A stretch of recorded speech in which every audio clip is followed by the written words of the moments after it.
Hristos a înviat!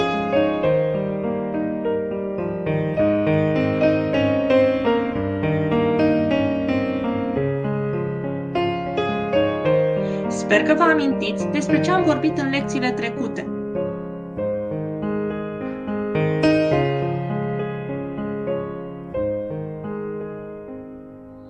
Am discutat despre rugăciune și rugăminte și v-am mai învățat despre cum poate omul să vorbească cu Dumnezeu.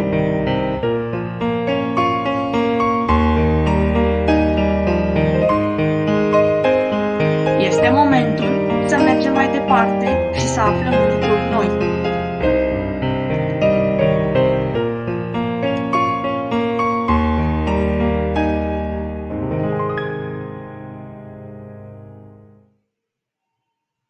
Când, unde și cui mă rog se numește lecția de astăzi.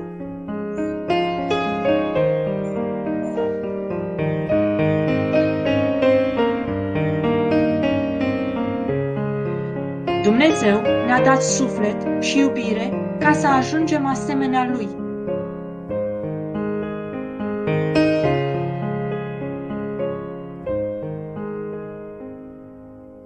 Prin rugăciune și fapte bune vă arătați credința.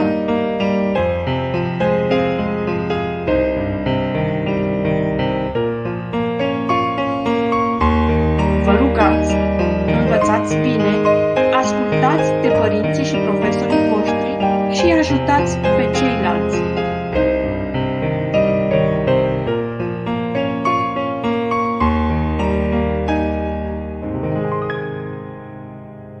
Când ne rugăm?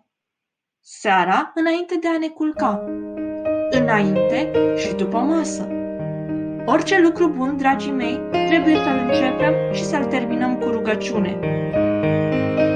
Unde ne rugăm? La biserică, la școală și, bineînțeles, acasă.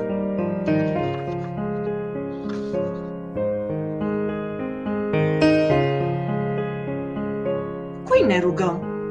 Domnului nostru Iisus Hristos, Maicii Domnului, Îngerului Păzitor și Sfinților.